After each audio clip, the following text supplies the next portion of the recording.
I'd like to welcome you to Plug-in Portland, part of National Plug-in Day.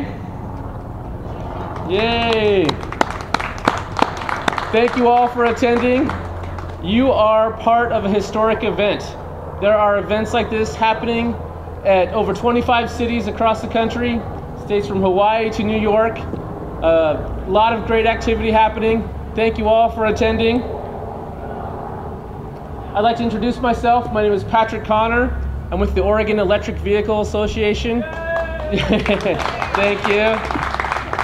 You can sign up for information about our group right here at this table. Get on our mailing list. We're on Facebook, we're on Twitter. Please follow us, like us. Today's event is sponsored by the Sierra Club, Plug-in America, and the Electric Auto Association. I'm proud to be affiliated with all three of these groups, trying to help make a better tomorrow. I believe that EVs are an important part of the solution. Whether you're concerned with national security, resource wars, the environment, or just the cost of fuel, electric vehicles offer something in all of these categories. There's something to get excited about. EVs offer choice. You now have a choice beyond just gasoline or diesel. You can plug in. Last year, you couldn't buy a car like the Volt or a Leaf, and now they're here. That's great, and there's more coming. Ford Focus Electric, plug-in Prius, Tesla Model S, and others are all coming soon. Electric cars have a lot to offer for the environment. Detractors often say, oh, you're just moving the problem from the tailpipe to the smokestack. I would like to bust that myth right now. That is not correct. Here in the Northwest, we have a very clean power grid. If you're charging it just with normal grid power, that's 70% less CO2 that you're generating. And Oregon has initiatives to improve our electricity, so EVs are only going to get cleaner. Plus, if that's what you're concerned with, you can buy renewable energy, you can install solar panels on your roof.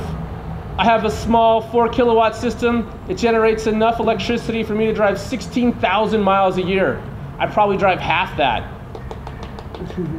Thank you, Rhonda. And don't forget that long tailpipe problem applies to gasoline as well. Hauling, pumping, refining all takes electricity and energy.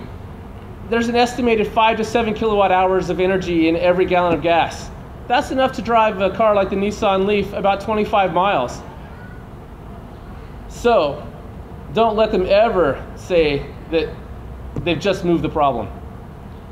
That's enough about gasoline. EV detractors also talk about the carbon footprint of producing a car like this. Well, with a car, 80% of its carbon footprint is from fueling it, not from its manufacturer. And the batteries in these cars, when they're done with their life moving vehicles around, they still have power left in them. That can be used for energy storage, and eventually they get recycled. What are they made into? New batteries.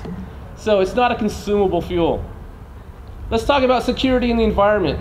A switch to EVs will mean a more stable and secure United States. Each day we spend about $1 billion sending it overseas to nations and governments that are unfriendly, in many cases, to US policy. In 1990, I was a member of the Oregon Army National Guard. I was deployed and sent to the Middle East as part of Desert Storm. The US military spends about $83 billion each year protecting oil infrastructure. But more important than the money are the lives of our soldiers, my friends, America's sons and daughters. EVs, on the other hand, are fueled with American-made electrons. I've never heard of a country being invaded for its wind farms. So thank you for attending this historic event. 50 years from now, when gas cars are only in museums, you can say you were here today when the evolution started.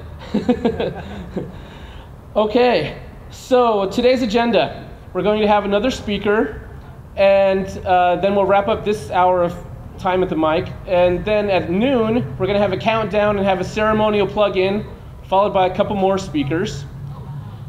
So let me introduce our second speaker, Bob Vanderwood, President and CEO of Conscious Commuter. Please welcome Bob.